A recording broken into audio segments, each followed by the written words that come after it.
came after the funeral. They folded the flag for him at the little brick church on Ellsworth Avenue, and the wind tried to take it twice before the honor guard's hands persuaded it to behave. It was a raw Thursday in late January in a river town in southeastern Ohio, the kind of cold that makes sound travel farther than sense. The man in the casket was Eamon Ridge, a volunteer firefighter and the sort of neighbor who shoveled 2 extra porches without mentioning it later. The service ended at 4, the last handshake landed at 4:20, and by nightfall, the street had gone back to being only a street. At 9:13, Leora Penn took her seat at the county dispatch console, slid on her headset, and watched the board come alive. At 9:31, the line marked 911 flashed with a familiar number. His number, the man everyone had just buried. Before we begin, tell me, where are you listening from and what time is it there? Leora had fielded storms and barn fires, and wrong turns called in as kidnappings. She had coaxed calm from people whose words came like hail on a tin roof. She had heard the first breath of a baby through a phone held in shaky hands, and the last breath of a stranger who needed someone to hear it. She was 34, kept her hair short to keep the headset from snagging, and wore a gray cardigan because the room ran cold to keep the computers honest. Her desk held 2 photographs wedged into the bezel of the monitor. One showed a river in summer, green as a promise. The other showed Eamon and his daughter Cass standing in front of the station engine with that look people get when duty gives them a reason to grin. The year was 2022. The county had upgraded the system, and the board pulsed with the soft light of new money that still felt like a borrowed suit. Lines identified towers and cross streets. Repeat callers had little tags. When Eamon's number flashed, it wore the tag she had put on it a year ago, Station 4. Her stomach made a small, foolish turn. Her hand did not. She tapped the line open. 911. What is your emergency? Static, not empty. The kind of static that carries weather in its mouth. A faint hiss like tires on wet asphalt far away, then a click as if someone had covered the microphone with a thumb and lifted it again. Leora glanced at the automatic location box. The system offered a circle that could have been a dozen blocks wide and no more. The tower showed the bluff above the river. The timer on the call rolled past 10 seconds, then 15. The headset warmed in her hand. "Hello," she said, voice even, the way training turns fear into architecture. "If you can speak, I am here." Something moved under the static. A breath, slow, disciplined. The way firefighters learn to breathe through a mask like they are rationing the ocean. She had listened to Eamon for years as he called in traffic stops and barn smokes and mutual aid requests in that unshowy voice he kept, even when the ceiling thought it was tired of being a ceiling. Her throat tightened without permission. The board did not care. It kept time. The night supervisor, Brandt, rolled his chair closer, not touching her cord. He was 50, part-time philosopher, full-time keeper of snack drawers. His eyebrows asked a question he did not give words to. Leora tapped a note onto the incident log with deliberate fingers. Caller number displays as decedent from earlier funeral. Open line. Faint audio. Possible misroute for memorial device. Possible spoof. Monitor. "Eamon," she said quietly, because sometimes names open doors the way keys do. "If you can hear me, give me any sound." The line breathed once more, then found a voice. Not bright, not ghostly, a man speaking like someone who had walked all day and only now remembered he could sit. It said one sentence, 3 words, patient, back door locked. Brandt's hand hovered over the radio mic. Leora nodded once. He paged Station 2 because Station 4 was morning, and Station 2 would show up with their coats half-buttoned and their hearts arranged like a team. He sent them to the Ridge home on Quint Street, the small white place with a porch swing that had never let a guest feel foolish for needing to sway a minute. Leora kept her voice on the line. "Back door, locked," she repeated, writing it, hearing it, feeling the way the sentence wanted to be a map. "Is someone inside?" Nothing answered at first. Then a second sentence, softer. "Cass asleep." Brant's fingers were already moving the way piano players do when the song makes them want to be faster than they are. Officers on the midnight swing shifted their routes without complaint.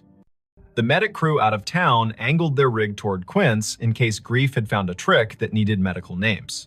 Leora sent a quick text to the on-call clergy liaison because the county did not believe in letting families be alone with what they could not name. "Amen," she said, "steady. We're sending them. Stay with me if you can." The line hissed like rain on a steel roof, and then went quiet. Not the click of a hang-up, the kind of quiet a room makes when a story finally sits down. The call timer rolled to 1 minute 23 seconds, then stopped. Disconnected, the board told her, cheerful as a toy that believes its work noble. Brant opened his mouth and then closed it. He reached for his coffee and decided it was the wrong kind of night for coffee and reached for water instead. Leora sat very still for a moment and felt the way adrenaline stands up in your body and refuses to sit until you give it a task. She gave it the task of listening. The lines danced with ordinary need. A possum in a kitchen. A husband who had cut his hand on a jar. A neighbor who had heard a window break and then realized it was the television. Her hands did their work. Her ear held a room for the line that had gone quiet. Officer G. Park radioed in first. Voice crisp. Tires crunching on salt in the street. Unit 3-1. Quince Street.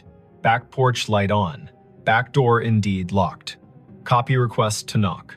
"Copy," Leora said, hearing her own voice make simple shapes. "Proceed." There are knocks that sound like questions and knocks that sound like the start of a fight. Officer Park knocked like a person who has played in a string quartet. Firm, meticulous, willing to wait between knocks. Leora heard the long, thin silence on the open radio channel that means everyone has decided to breathe in sync. A porch swing creaked, whether from wind or memory. Then Park again, softer. Visual on subject in living room.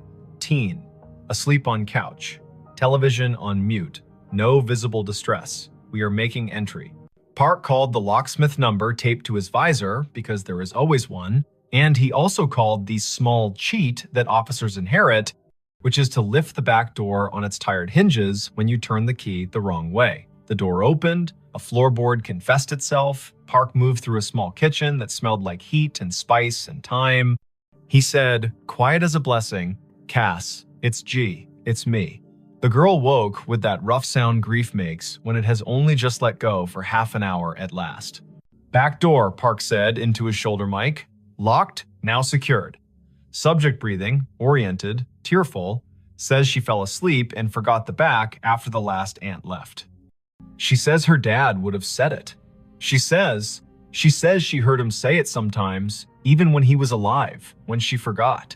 "I'm locking up, then staying here until her aunt returns." The call had been the little bridge a county makes when one house cannot manage all its doors alone. Leora typed. She logged, she breathed. She answered a call about a siren that would not stop on a fire alarm panel, which is a call that can ruin a night or return it to its usable shape. She told Brant she needed 30 seconds, stood up from her console, walked to the stainless sink by the break room door, and washed her hands as if she had been in a kitchen that required respect. At 10:48, the line lit again. Same number. The board did not know how to feel about that and chose its usual indifference. Leora took it. 911.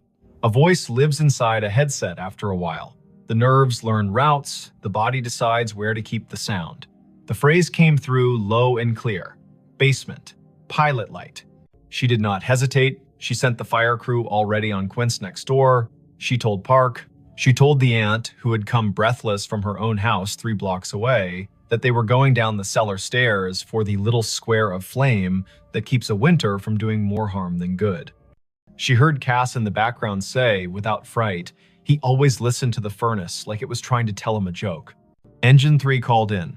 Pilot light out. Gas smell minimal. Windows open. Relit.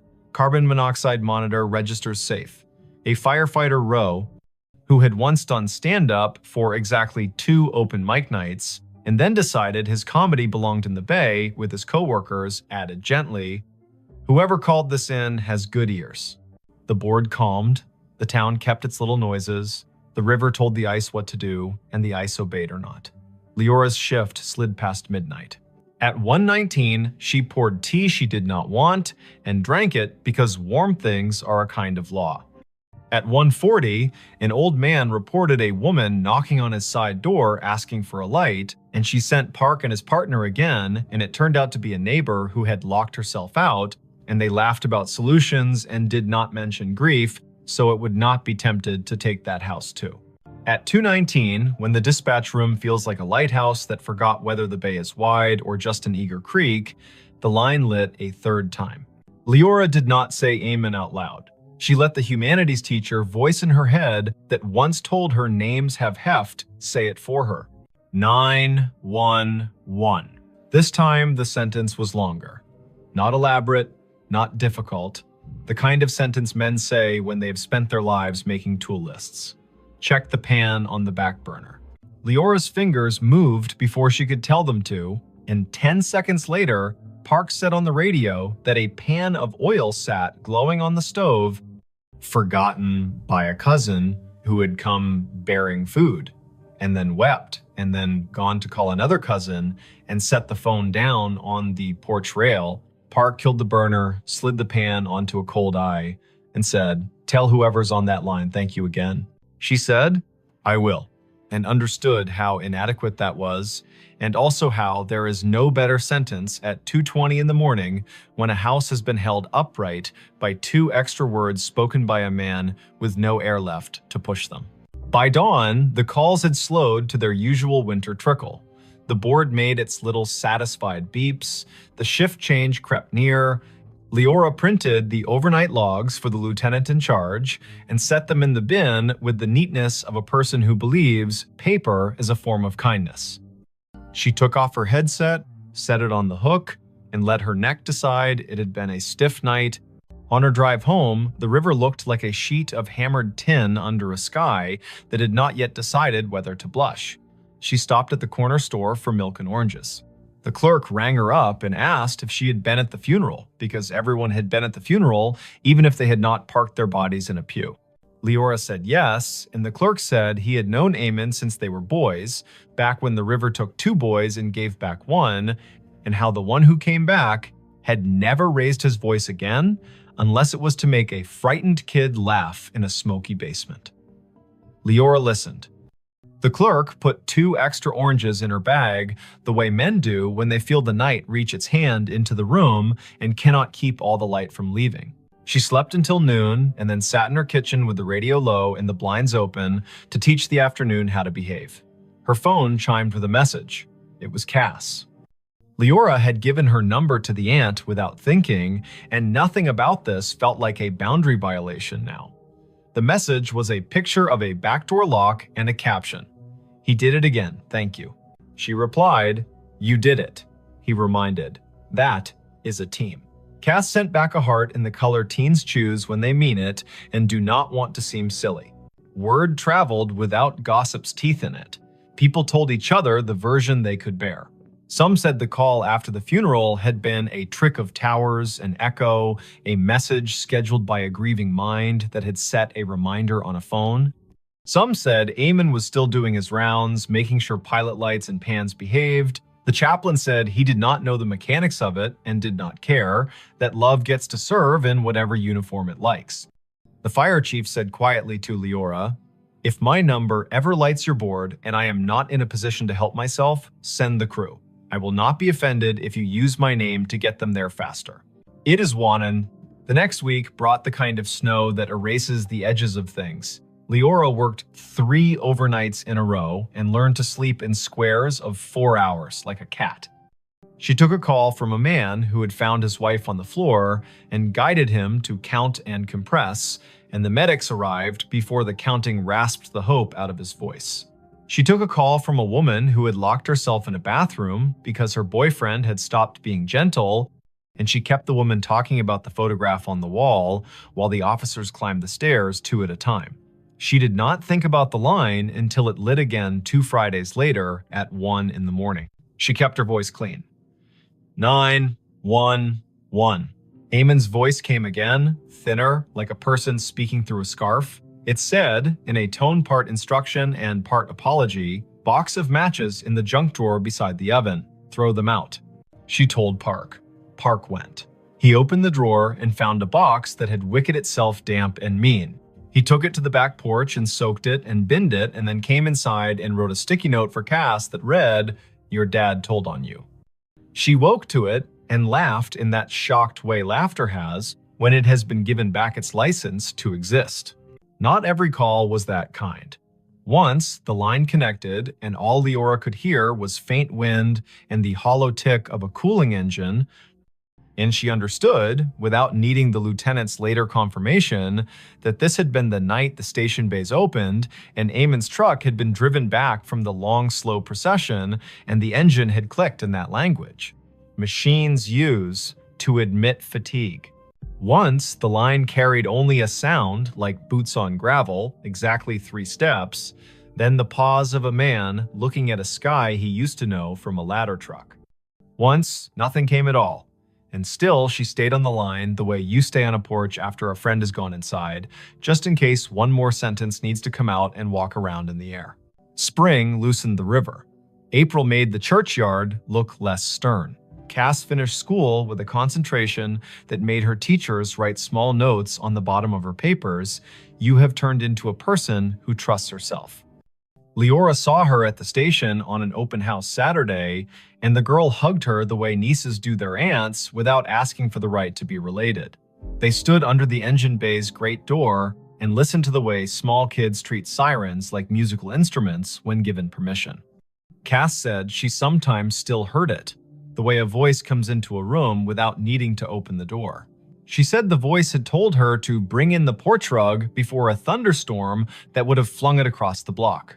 She said the voice had told her to drink water before her stomach had the language to beg for it.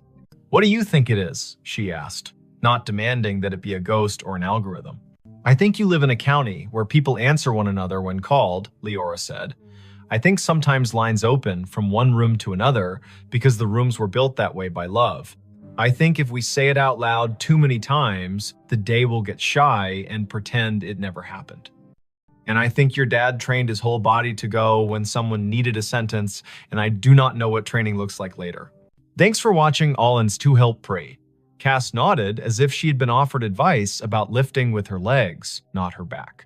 She put her hands on the engine's bumper like a kid checking the pulse of a whale and whispered thanks in the dull shine where she thought it might carry. The last call came in July, on a night that smelled like cut grass and the electric promise of storm. The board was quiet. Brant had his feet crossed at the ankle, the way he did only after midnight when the county behaved. The line lit. Leora took it with the care of a person accepting a candle in wind. 911. There was no static, no breath, only a single word, perfectly ordinary, soaked in a patience she would remember until the last hour of her life. Enough. "Enough what?" she asked. Back straight, pencil ready. The word came again, a thought set gently on a table. Enough. Then a long exhale, the temperature of a day in which someone has put down a tool they are proud to have used and is ready to wash their hands. She typed the word. She did not send units. She did not mention it to Brant until the end of the hour, when she said it out loud the way you say a number twice to make sure you got it right. He nodded. He threw a cough drop to her like a baseball, and she caught it and laughed because bodies insist on living. There were no more calls after that. The system reassigned numbers as systems do. The board forgot how to glow with that tag. When Leora sat at her desk and the photographs leaned against the monitor made their steady witness, she still sometimes heard the faint tap of a firefighter's gloved hand on a doorframe, the universal signal for ready. She bought a small, heavy key hook for her own kitchen, put it by the back door, and never forgot again. She found that when she walked past the Ridge place on mornings when she needed to see the river before she could trust the day, she would look at the back door and feel not a haunting, not an ache, but the exact rectangular comfort of a thing that had been understood and done. If this kind of thing ever happens where you live, if a phone rings after a set of shoulders in town have lowered themselves to the work of grief, if a name appears on your console that your heart wants to call impossible, do what Leora did. Answer. Stand in the narrow bridge between rooms, ask short questions with soft edges, send help, write down exact words. The world is made of exact words and the work that follows them. Believe nobody and nothing too hard. Let the river decide what is memory and what is rumor. And when the voice finally says enough, let your hands say thank you by resting them, palm down, on the desk you have kept clean so the night can put its weight there for a minute. And if you are sitting in your kitchen with a back door that gets forgetful, say the date out loud to bring the day to heal. Late January 2022. Early April 2022. The hot night in July when rain forgot its manners. Say the town's name so it will remember it has one. Say Amen. Say Cass. Say Leora. Practice the sentence that saved a pan and a pilot light in a teenager who deserved a house that understood locks. Back door locked. Then lock it, then sleep. The county will keep its watch. The river will balance its own ledger. Somewhere, a dispatcher you will never meet will lay a pencil down on a pad with a line drawn through the last open box, a small, perfect check that means this part of the night is finished and the next part may begin. He found a staircase in the lake it still goes up. He saw it when the wind fell off and the lake lay down like glass. A sudden stillness that made every shoreline detail stand at attention. The afternoon sun had taken a step toward evening, yellowed and steady, and the north cove of Lake Lanier went calm enough to show the bones under it. He cut his aluminum skiff to idle and drifted toward the pale shoulder of exposed clay. There, not random at all, a run of stone steps pushed up from green water and kept going into nothing the shore could explain, even and true, as if they still believed a front door was waiting at the top. Before we begin, tell me where are you listening from and what time is it there? This was late September 2022, after a summer of stingy rain and long afternoons when the heat felt like it had signed a lease. The lake sat northeast of Atlanta, a blue map of drowned hills and red clay coves, and that year it had read its gauge and decided to show some of what history had asked it to forget. Foundations revealed themselves like old teeth. The ghostly lanes of a two-lane road slipped out of the murk and pointed nowhere. Between Bald Ridge and the mouth of 6 Mile Creek, a staircase announced itself and waited for a person with the right kind of attention to see it. Riven Kettering had that kind of attention. 38. A carpenter and part-time rescue diver who liked small engines and the honest work of making broken things carry weight again. He lived in a rental off Pilgrim Mill Road with a dog who had taught herself to sleep through sirens. He was not a romantic, not really. He was the kind of man who listened to what a hinge said when it wasn't being looked at. The lake had been a job and a solace for him since he moved down from the foothills of Tennessee a decade earlier, and on afternoons like this one, he took his old skiff out to idle over the drown. The staircase began 3 steps below the surface, pale rectangles set into the clay, then climbed above waterline, slick with algae, where yesterday had touched and left. 12 risers showed drop.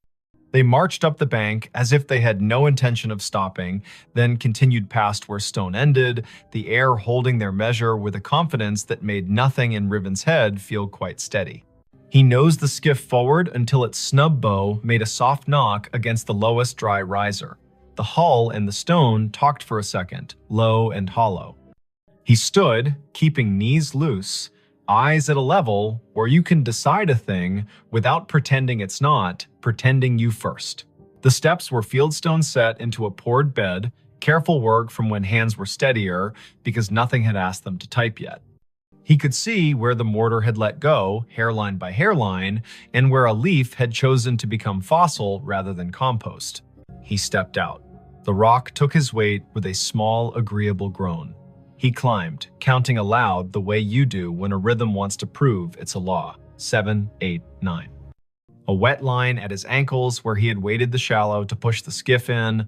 10, 11, 12. He stopped where stone ended. The sidewalls rose one more course and then gave way to air. Ahead of him, nothing. Above him, more nothing. And yet his right foot, when he slid it forward with the caution of a man who had once fallen through a rotten porch and did not intend to audition for that pain again, found resistance. Not stone, not water. Not empty. A density like stretched cloth, like cold-pressed sugar, like a stare that remembered itself and refused to forget just because the lake had been told to be a lake. He drew his foot back, scalp prickling, breath in a pocket he didn't want to open too fast. He looked around to see if anyone else had been presented this joke. No one. In late September, a Tuesday can make a cove your private chapel. Far out, a pontoon boat moved like a floor with music on it. Closer in, a blue heron had made the stump of an old post into a claim. Riven set his palm above the end of the stone into the air where a banister would be if someone had finished the thought. He felt nothing until he pushed a hair past what he thought was safe.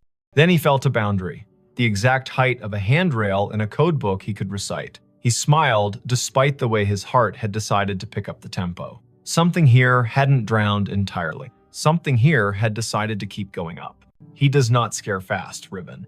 He is a man who has gotten into dark water at night, kindly, and come back calmer for it. But he respects a place with a memory. He went back down the 12 risers and climbed into the skiff and sat with his hand on the tiller and let the lake tell him if it wanted him to be braver than his grandmother would approve. The wind was a rumor now. On the far shore, a transformer hummed with the stale sweetness of electricity. He turned the motor off and drifted with his fingers brushing the gunwale and felt for the old current under the new. A loon called once out in the main channel, the syllable bending toward a kind of loneliness that doesn't need an audience. Riven looked back at the steps. The air above the 13th riser shimmered, a trick of light or a rule he hadn't been told yet. He swore softly in the old way that buys you permission to try again. He pulled the skiff onto the red bank, tied it off to a scar of root, and went back up the 12. He did what his hands knew to do. He turned a coin on its edge and rolled it along the last stone. When it tipped forward into air, it did not fall. It sat against nothing, as if pressed to a glass he could not see. He slid it forward with one finger and felt it drag over an edge. He slid his boot after it and met a tread that had weight. He put his full foot down and his bones agreed that physics had not been insulted, only invited to a different kind of party. He brought the other foot up. He stood on the 13th step of something that existed without confessing to the eye. He took one more. 14. He stopped. He is not a fool. He turned to look at the lake, which does not care if you find it holy or treacherous, so long as you understand which mood it is in. The cove held its breath. He stepped backward down the 2 air treads with a caution that felt like a prayer you say without agreeing you're saying it.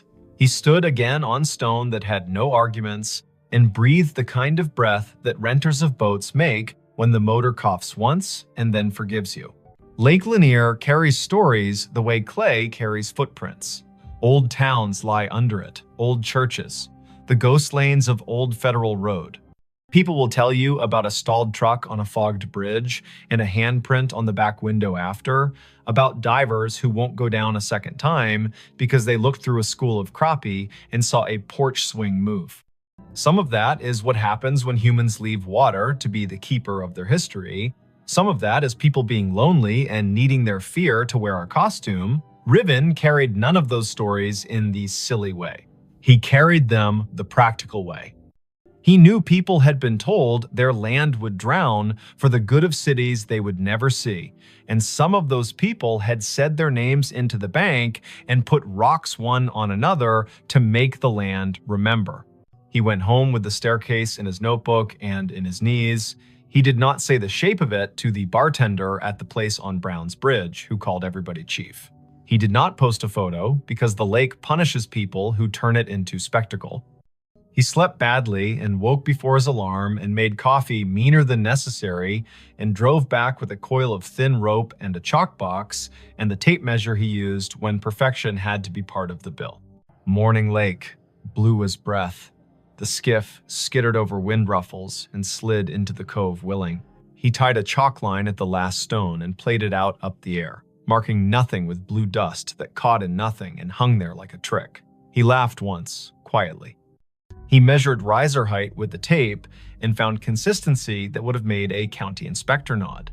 He tied a loop in the rope and lowered it down the near face of the steps. The loop sat against an invisible edge and held, not tight, not loose, as if politely told to wait. Half an hour went by that way. Numbers, angles. The carpenter in him building a drawing that would keep his fear inside its lines. When he finished, he sat with his back against the sidewall and let his head find the cool of stone that had learned shade. The world stepped closer.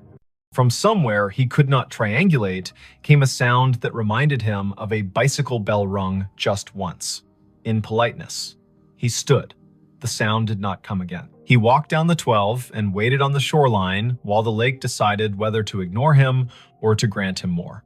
A woman called from the top of the red bank. Riven looked up. She was tall and rangy, mid-40s, wearing the kind of straw hat that makes a person look like they know how to move in weather. She carried a camera with a strap that had been repaired twice and a notebook bulging with the kind of paper that did not come out of printers. She introduced herself with a grin that answered questions he had not asked. Mara Clary. She ran a small outfit that mapped drowned towns and grave relocations for counties that cared to admit their forgetting. She had a copy of the Army Corps' old charts and a habit of showing up where the lake loaned the present to the past. "I've been told you've got steps," she said, "and that they keep going up." He wanted to ask who had been talking. He wanted not to have his name in a stranger's mouth. But she put her hand on the sidewall like a careful person says hello to an old horse, and the way her face took in what she saw made him feel less alone in his own seeing. He nodded. He told her his name and the number of air treads he'd let himself trust. She whistled low. "Lanier tells on itself every few years," she said, eyes on the shimmer above the 13th. "But I haven't seen it do this. Fieldstone, that would have been a front walk probably. Or the stairs to a porch. You can tell from the way these aren't as steep as church steps. And there would have been a dog who slept halfway up until someone came home at supper." "Everyone says that about any porch," he said, smiling despite himself. "Only because it keeps being true," she said, and laughed like a sound the cove had missed. They measured together, she took photos, he held a stick out over the air risers and watched the end bounce against nothing. They left offerings the old way. He peeled the paper off a peppermint and set it on the third stone step. She untied a strip of blue cloth from her hat and tied it to the root that held his skiff's rope. The lake, if it acknowledged that at all, did not show it. She opened her notebook to a page where she had copied in neat letters the names and dates of households taken when the valley was flooded in the early 1960s. 2 farms had sat on this spur, the Sumter place, the Jory place. Sumter had 5 children and a clean way with fence lines. Jory was famous for a Sunday table and a sour temperament the rest of the week. The county had cut checks and called it a necessity. The stairs could have been either family's. But on the sidewall, low near the 5th riser, they found a mark cut into mortar with a nail or a stubborn penknife. A letter. "Jay, you think Jory," she said. "Or June," he said. "Or Josephine. Or a boy who didn't get to grow into his handwriting rights, their first initial into any stone that isn't busy." The lake made a small sound against the hull, a shrug. They came back the next day, and the next after that. In the afternoons, teenagers on rental jet skis came to Ingrammer the water did not admire. In the mornings, a heron watched like a magistrate. Once, a man in a bass boat cut his engine and drifted nearer and asked if the invisible was real or a trick. And when Riven told him the truth, he raised his cap and said, "Well then," and idled away because some facts want to be left alone to keep being facts. On the 5th day, just after noon, when the light loses some of its slant and the lake starts its long exhale toward evening, the air changed. Riven was on the 14th invisible tread, Mara 2 below on stone, the rope tied at his ankle as if that kind of thing would help. He felt a pressure move across his shin like a child's study of a newel post. The hair on his forearms declared a vote. He looked up. Above him, a faint dark line hung in the bright. A lintel, if you wanted to pretend to see one. A line where a door might have decided to sit if it still meant to. He lifted his hand slowly and let it hover. It met resistance at the height where a latch would be if people had followed the same measurements here as they did in town. He pressed a fraction and felt the air give. Not much, not enough to invite him, only enough to say, "I know what you were asking for," and no. He withdrew his hand. He did not try again. He went back down and sat on the 6th stone step and put his elbows on his knees and let his head go heavy in the way of a man who knows the difference between a closed door and an answer. "Not today," Mara said, not unkindly. "Doesn't mean never." A storm ran around the rim of the lake that night and forgot how to come down. The next morning broke clean and noisy, with birds relieved to be right about the Sunday. When they returned to the steps, the peppermint was gone. The strip of cloth whispered against the root when the wind remembered it. On the 4th stone riser, a line had been drawn in the red dust by a finger that had not belonged to wind. 4 short lines, 1 long. The way a person keeps track of days when they are doing a job no one else is counting, they looked at each other like people who have been included in a conversation without earning it. Mara wrote down the marks in that tidy, practical hand. Riven climbed to 14 again and did not press the air where the latch would be. He listened instead. It is an old trick. The more you don't demand to hear, the more willing a place is to say its piece. Somewhere above him, at the end of the invisible run, a sound came faint, almost an opinion. The scrape of a chair, foot against a wooden floor. Once, then a breath, remarkably ordinary, let out by someone who was done with a small effort and is pleased to have finished. He let his knees bend and went back down, step by careful step. The county put out a notice, polite as a church lady, asking people not to climb anything that felt like absence. A man from the Corps came by with a clipboard and a caution that did not include humor and told them to rope the place from the bank. They tied a line and left it slack enough to be ignored by whatever needed to come and go. Mara logged coordinates and photographs and the exact color of the lichens on the sidewall. Riven made a drawing of the steps that showed the air ones the way you show trust, with dotted lines and a note that says, "As found." Word spread anyway. It always does when to leave a thing alone would be the more complicated form of love. A grandmother came and watched from the shade and told her granddaughter a story about the summer her brother rode a bike into a field that is now part of the lake and fell and did not cry, because corn leaves will cut you if you give them. An audience. A man in a Braves cap stood for a long time with his hands in the back pockets of his jeans and didn't tell anyone why his eyes kept the gloss they kept.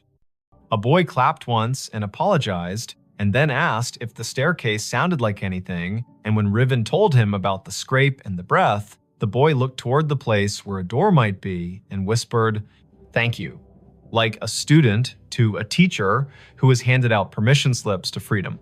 On a Wednesday morning in early October, the lake rose 2 inches. The first stone step went green again. The 12th stayed dry. Riven set his palm to the sidewall as he had begun to do without design and said the names of the months out loud as if they were a key. Mara arrived late, hair in a bandana printed with little cranes, a thermos in one hand and a sheet of onion skin paper in the other, the thin kind that takes pencil and lets the stone's texture come up through. She rubbed the J, the nail-cut letter, and the tally marks. When she lifted the paper, the letter and the lines looked like a message written by someone whose words had to be rationed. She tucked the rubbing into her notebook with a care Riven recognized as kin to prayer. By noon, clouds built into a boast. Mara packed her camera because electric things deserve not to be insulted by weather. Riven untied the rope at his ankle and coiled it with the absent-minded competence of someone who likes ropes for the way they make order out of risk. The air above the 14th step felt different. Cooler, somehow. Denser. He looked up and wanted more than he would have admitted the week before to see something acknowledge him. Not a face, not a figure, an idea. The lake refused. It kept to its rights. Before the storm broke, a small group arrived in silence. Not tourists, not thrill seekers. People in good shoes that did not belong to docks. A woman in a navy blazer. A man whose tie had been loosened by degrees and had stopped at 3. An older woman with a cane that looked like it had been carved by someone who understood trees better than money.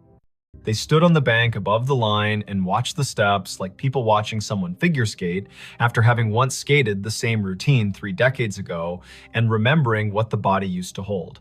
The older woman spoke first, to the stone, not to the living. "You kept it," she said. "You stubborn thing. I told them you would." She introduced herself when Riven climbed down to the bank with his curiosity plainly showing. Ada Sumter Jory. Not a marriage, she was quick to clarify, but a habit of names borrowed and kept. Her father had been a Sumter, her mother a Jory by necessity and grievance. She had been 10 when the men from the government came and put stakes on the hill and told her they were measuring to make the river useful. She had been 14 when the kitchen was dismantled and stored in a relative's shed, and the porch chairs were put on a truck without the porch. She had been 15 when the lake finally climbed to the 7th stair and the dogs refused to sleep where they had always slept and had to learn ground new as $1. "My granddaddy set those stones," she said, chin lifting toward the steps. He knew the grade by eye. House stood there. She pointed at the air, ran long that way. Kitchen at the back, where mornings were honest. Stairs to the sleeping rooms tucked in right of the door. He told me we build stairs for coming and going and for waiting. That last part is where the world gets the math wrong. She cleared her throat once, a small thing that meant a larger thing had moved through it. "My brother wrote his letter J in the mortar before it set," she said, and smiled fully for the first time. He was 5 and mad because he had not been allowed to carry a stone and needed to have done something the porch would remember. They watched the lake together as it considered which forenoon belonged to which afternoon. Mara showed Ada the rubbing, and Ada put her palm on the paper like a hand over a baby's sleeping flank. "He stayed mean," she said of Jory, but without any real heat. But he loved that stare. Sat halfway up when he had nothing to do and the weather had nothing to argue about. Played that little bell you keep hearing because he liked the neatness of a sound that stops when you take your finger off it. The storm arrived, they covered what needed covering, the skiff rocked and complained, and then remembered it had been in worse moods and calmed. The rain washed the red dust off the risers and gave them back their gray. The air cooled like a head turning on a pillow to the comfortable side.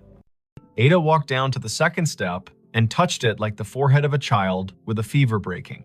"Enough," she said to the rain, to the year, to the air that had learned to hold treads. In the weeks that followed, the staircase did what durable things do when they decide to belong to more than one story. It kept being itself. The lake rose and smudged the lower steps and then pulled back like a long breath returned. Riven kept coming because he had begun to like the feeling of leaving a place better than he found it by doing nothing but listening the way a well-made chair listens when a tired person sits. Mara wrote a piece for the County Historical Society that began with the sentence, "There are places we drown and places that refuse." Ada came twice more and told the stair her brother's best and worst. And once, on a bright Sunday, when the buzz of outboards sounded like cicadas pretending to be important, she brought a tin of biscuits and left one on the 3rd step because her mother would have called it manners. On a morning in November, the air thin and brisk, frost like pale sugar on shaded clay, Riven came alone. The lake had taken back an inch, the first 2 steps glowed green. He stood at the foot and waited the way you learn to wait when you've been given more than you asked and are smart enough not to get greedy. The wind came off the water and put its fingers through his hair with a familiarity he hadn't earned. Above the 14th tread, the line where a lintel would be shivered and then settled. He put his hand out at the height of a latch and did not press. "Thank you," he said to nothing and to something. He went home and made lunch and fixed a neighbor's sagging cabinet and walked his dog in the long honey of 4 o'clock. He slept that night without the lake climbing the stairs of his thoughts. He dreamed he was sanding a handrail he could not see and woke with the particular ache in his forearm that tells a man he did a good day's work in the world that matters and the one that does not need him but lets him in anyway. If you go out to Lake Lanier on a fall day after a long dry, when the wind has the courtesy to lie down and let the surface polish itself, you can find the cove if you know who to ask and you promise out loud not to bring a ladder. The staircase will be there, stepping up from water into air with the patience of a body that has learned not to argue with time. You can put your boot on the 12th stone and your breath on your rib cage and decide if you will push your foot forward into the space where the 13th waits. If you do, it will hold.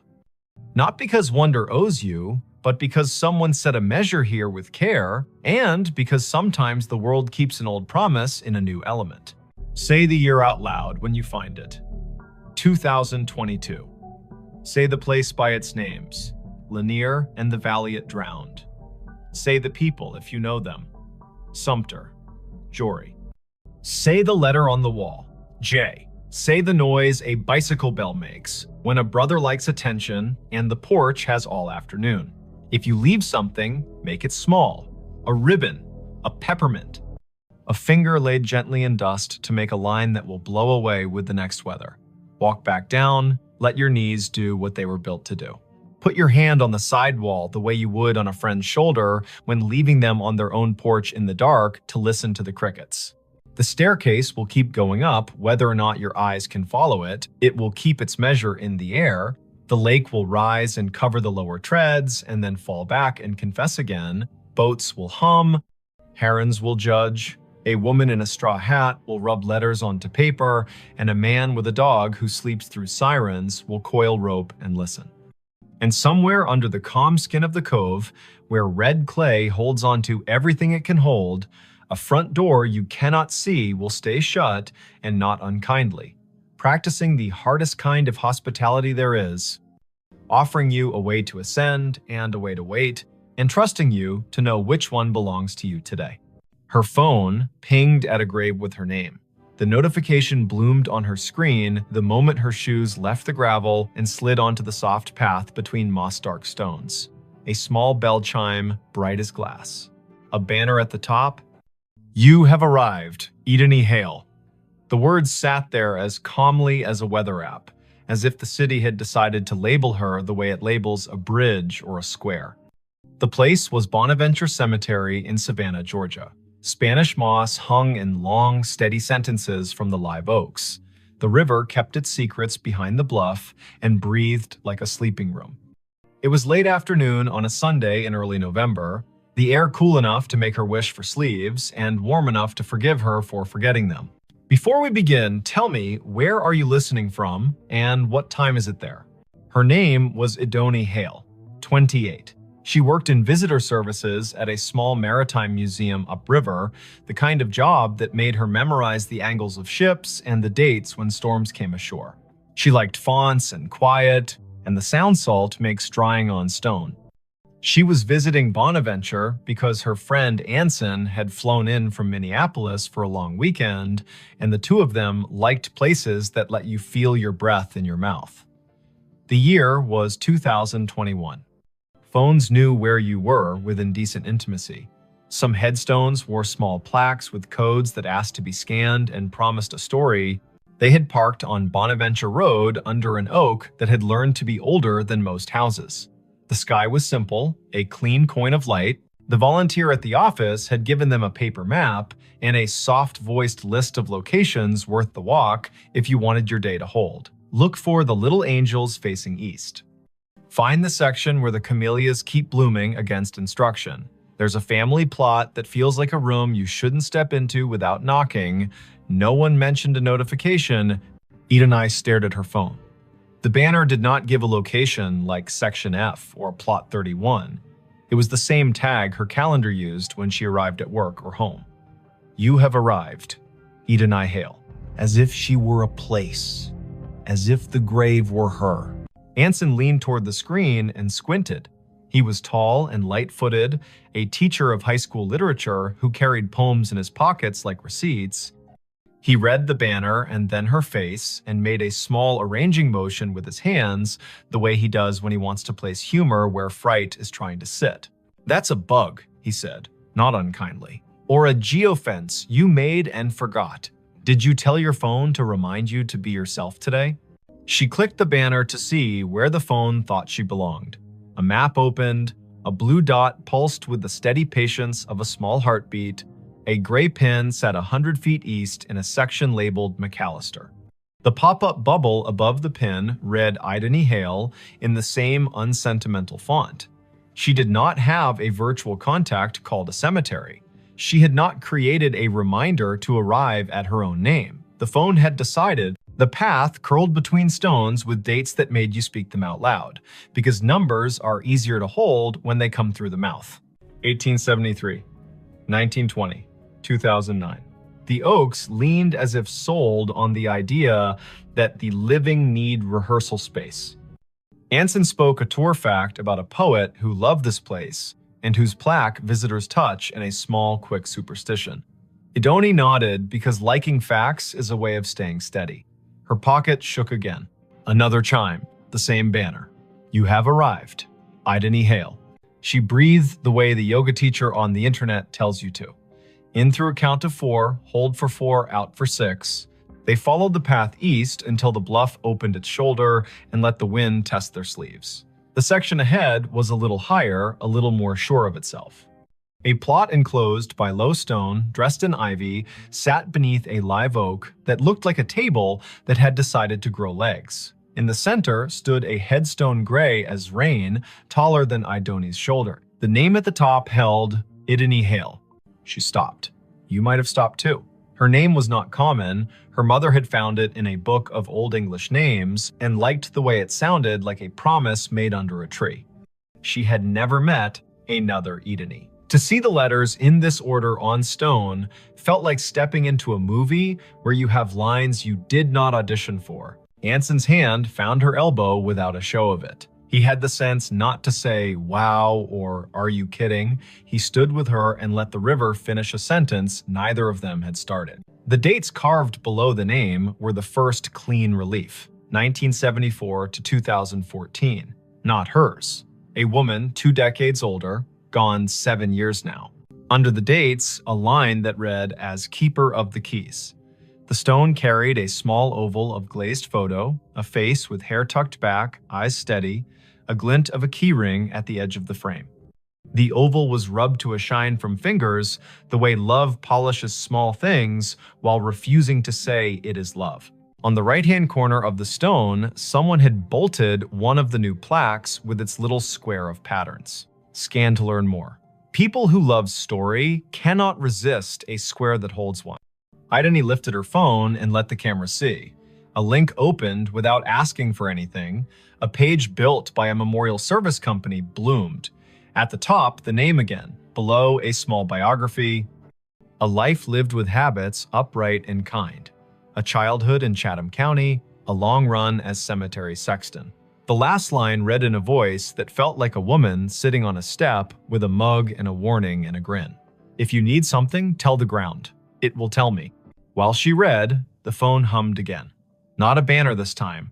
A little circle pulsing at the top of the screen, the way maps announce a place with enthusiasm. The circle flashed once, then settled. Ideni swiped down to see the source, a calendar reminder with no category. White, titled simply, Arrived. Location, here. She had not written that. The phone, perhaps, had decided the day needed a label, or the small plaque had more to it than the page admitted. Anson said the woman in the photo had librarian eyes. He meant that as a compliment. He pointed at the key ring. He said his grandmother had been a keeper of the keys at a church in North Dakota, and those women know where every grief sits at every hour, the way a night janitor knows which chairs spit gum and which ones sigh. They stood a while. People walked past in respectful silence, guided by a docent's voice that held just enough theater to keep 15 people from wandering into their own daydreams. Spanish moss moved like thought repeating itself. A flake of light rose off the river and fell back as if it had changed its mind about being air. It would have been a good story already finding your own name on stone, a phone that had the audacity to tell you you had arrived, but something else decided to be true. A little tone sounded from the phone, the way sounds do when an app you forgot you had decides to help. It was the noise her AirDrop made when someone nearby wanted to share a photo at inopportune moments. The screen shifted to a dialogue. A file offered to send itself to her. The sender name was a string of letters and numbers that meant nothing. The file name read Keys. Anson leaned in and made his face calm. "Decline," he said gently, "because strangers in public places with quick hands make tricks, and both of them work in museums and have seen every version of the human habit of testing boundaries." She hovered. Decline would be wise. Accept would be a dare. She pressed accept because sometimes you let stories finish what they start. The file downloaded. It was not a photo, it was an audio file, a minute 42 in length. The waveform showed it wasn't silence. She tilted the phone toward her own ear instead of speaker because you don't open a voice in a cemetery loud unless the voice has earned the right. Static first, then the sound of wind combing something thin, then a woman's voice, the age of a woman, who tells tools where they belong and expects cooperation. The voice said, "Dry as a towel and warm as a summer kitchen. If you are standing over me, child, and your name is mine, you can help me keep my promises. Put your phone on the stone and leave it be a minute. It will tell you where to stand next." Anson's eyebrows did a small jazz riff and then tried to behave. "Okay," he said softly, a word that meant, "I am here and I am not going to ruin this with cleverness." Idani set the phone on the flat top of the headstone the way the voice had instructed. The screen slid into its lock. Her reflection replaced her. The oval photo looked past her shoulder the way old photos always do. She counted in her head as a way to keep the childish fear of being tricked from standing up and knocking the ritual with its elbow. 50, 60, 78. The phone buzzed once, she lifted it. The map opened of its own accord. The blue dot had moved nothing. The gray pin had changed. It labeled another grave 30 yards north with a name neither of them had seen on the paper map. Rosin Hale. A second name. Another Hale. The first name was Welsh and not common here. They went because the day had asked enough times to be answered polite. The second stone stood lower, more modest. The granite, a color you could never find on purpose if you looked in a catalog. The dates were older, 1931 to 1999. The epitaph read, "She kept the gate lighted," and under that, in smaller letters, so faint you could only see them when the cloud put its hand over the sun, a line, Rosine was born. Rosine Idris. She married into Hale and stayed. Tell my niece if she comes through here that I see her when I count keys. I am not anybody's niece, Idani said aloud, and then took a breath because she heard the defensiveness squirreled underneath. I mean, not hers. You might be more people's niece than you know, Anson said gently, a man who had grown up with uncles who weren't uncles and yet were more family than the kind that wears your face. They stood while the wind added a signature to the bottom of the page of the day. The river put its shoulder against the bank and leaned. The phone did not ping again for a while. A cardinal went from one branch to another with the purposeful speed of a person who knows where the parts are stored. A group of teenagers trailed an auntie through the lanes, popping gum in a respectful way, which is a regional miracle. Idani looked up Rosin on the cemetery's database because when your heart gets odd, facts make a braid to hold on to. The database was one of those volunteer-built websites that carry the tone of a potluck where everyone brings a dish so exact it shames you for choosing salad. Rosin's entry was thorough. Born Rhonda Valley, came across with parents as a child, settled in Chatham County, married one Mr. Hale, worked checklist after checklist for the electrical union office, sang alto in church with the patience of an anvil, survived by no children, preceded by older brothers, all gone. Niece mentioned in an obituary in 1999 with no name given. Anson made a sound that meant the story had wiped its hands on his shirt and was ready to cook. The phone chimed once more, now with the tone her museum app uses when a beacon in an exhibit hands you a fact.